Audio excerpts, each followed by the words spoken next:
Hello, everyone. My name is Dawn Israel, and I'm proudly coming up on my 1-year anniversary at Hightower Westchester after 25 years in asset management role.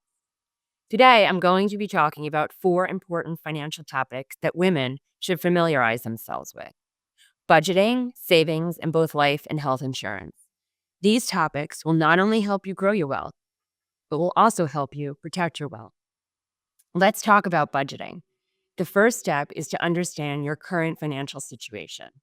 Knowing your income, expenses, asset, and liabilities is so important.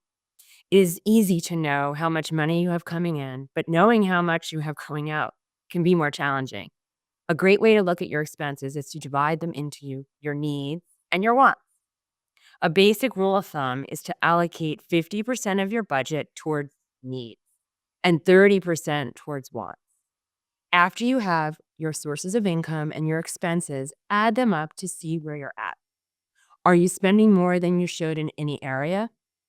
Big culprits are food deliveries. This is something I realized with my own family, and reducing that expense not only allowed me to save money, but we also began to eat healthier.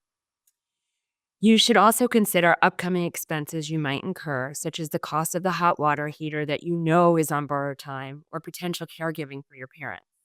Or in a more fun sense, a new piece of art or furniture you have been eyeing. Be sure to include all of this in your budget. The hardest part about putting together a budget is sticking to it. There are a ton of budget templates and apps available to help, so you don't need to add more stress to your life.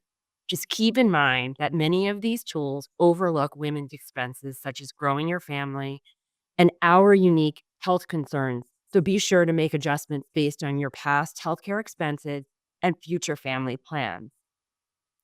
Now let's move on to saving. Saving must be part of your budget. Ideally, you want to put 20% of your income towards paying off debt, savings, and investing. You should have a savings account and a retirement account, which could be a 401k or IRA. If you have children and it's in the budget, open 529 accounts for your kids. It may sound odd, but be careful, especially with less attractive savings rates at bank, to keep too much sitting at the bank. Consider a high-yield savings account or investments in stocks, bonds, etc. There could be a big opportunity cost with rates declining. One note about investing. Women tend to take less risk when investing, as we often do not have time.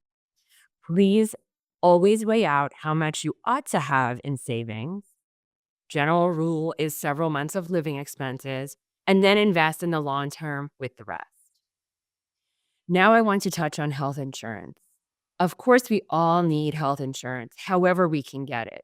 It is a fact that the better the coverage, the better you are at seeing your doctors on a regular basis and for the right preventative visits. When choosing a plan, think about your coverage options and the corresponding deductibles, copays, network of providers, etc. Keeping in mind the specific areas that we women need to think about. You also want to consider a health savings account if that's an option. And lastly, let's talk about life insurance. I find life insurance hard to talk about, but it's important to consider life insurance even if you are not the breadwinner. If anyone depends on you, you need life insurance. Stay-at-home moms, just because you do not earn a salary does not mean you do not make a financial contribution to your family. Childcare, cooking, and household management are all important tasks, and the market cost is often severely underestimated. Having life insurance ensures that your plans for your family continue if you are no longer there. It provides your loved ones with choices. These are just 4 of the many important financial topics for women's financial well-being. If you'd like more personalized advice, please reach out. We can tailor a plan for your specific situation.